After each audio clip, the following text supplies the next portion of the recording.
become had you inherited your father's kingdom, instead of being raised in the gutter? Charlie Hunnam was not Guy Ritchie's first choice to play Arthur, so he flew to London to convince the director. His physique was an issue as he'd lost bulk to play in the TV series Sons of Anarchy. To assure Ritchie, Hunnam challenged his competition to a physical bout. With that combative approach, the director was sold. I love a good story of an actor having to fight for a role, and you kind of took that to a new level now. Is that your advice for up-and-coming actors, to just beat up the competition? Yeah, absolutely. You know, one way or another, you're going to have to fight for the things you want in life, and sometimes that you might have to resort to literally, not just metaphorically. You know, we've all heard of the casting couch. You know, I just tried to introduce the casting cage. It's a good method. It works for you, clearly. It's a tricky thing getting that heroic lead right, because it's kind of a balance you have to find between not being too much of a good guy and not being too much of a bad guy.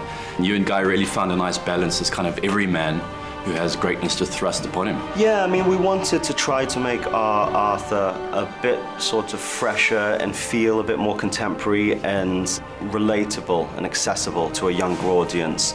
And so one of the ideas that we had was just the concept of what if you or I were told tomorrow that we were the King of England. You know, how would we react to that? And so once we'd identified that we wanted to make him more of an everyman, we were able to sort of have fun with that and dress him up in an interesting way. And actually Guy has a pal in London who is a little gangster with a heart of gold, who was actually born in a brothel and spent the first 15 years of his life with the women. So that's where it comes from. And well, that's sort of what Guy and I like to call the old Kashmir caveman. Quick with his fists, but also is not afraid to wear a pink shirt. Exactly. Well, it's a great description of the character. You'd never expect a King Arthur to kind of grow up in a brothel and on the street. So it's a great twist on the old legend, you know, which is over 1,000 years old. Yeah, I mean, at the end of the day, whether it's King Arthur or the story of Moses or the story of Luke Skywalker, the hero's journey and the relevance of the hero's journey is quite similar. They're all almost identical narratives. We just dress them up slightly differently.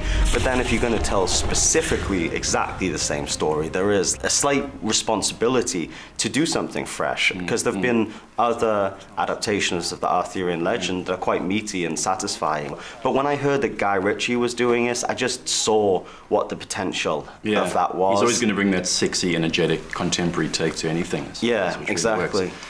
Guy Ritchie fans love his sassy, quick-fire, street-cool treatment of whichever subject he's filming.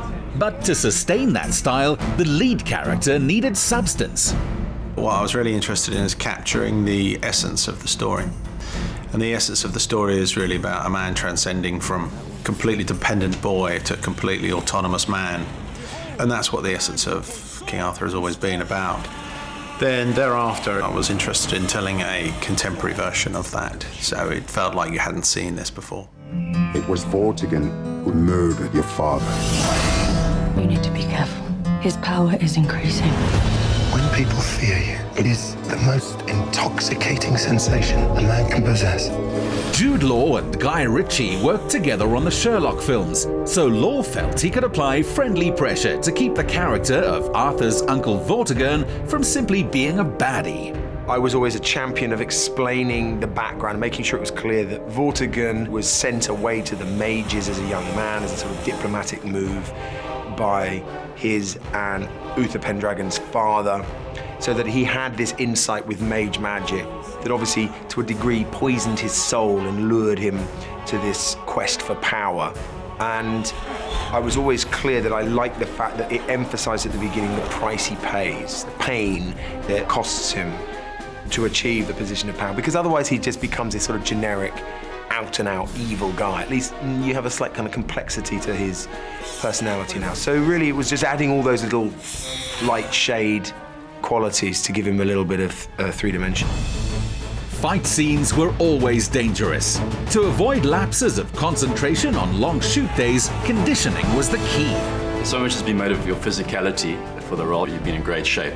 But I like the whole 1,000 push-ups a day thing that you were suggesting that we try, and I've actually given that a try. Oh, have you? You look like you're in pretty good nick. Yeah, I did a couple outside now while I was waiting because it becomes so all-consuming. Yeah. If you don't finish the 1,000 one day, then it kind of like accumulates. Yeah, absolutely. And then it becomes a complete obsession, man. It's not easy. No, it isn't. It isn't. And I mean, obviously, I don't know how you do it, but I would never do 1,000 in one sitting. No, you gotta break it up. You know, I would do maybe 300 in the morning, try to, like, before lunch, do another couple hundred, and then maybe do 500 in the evening when I would do my proper.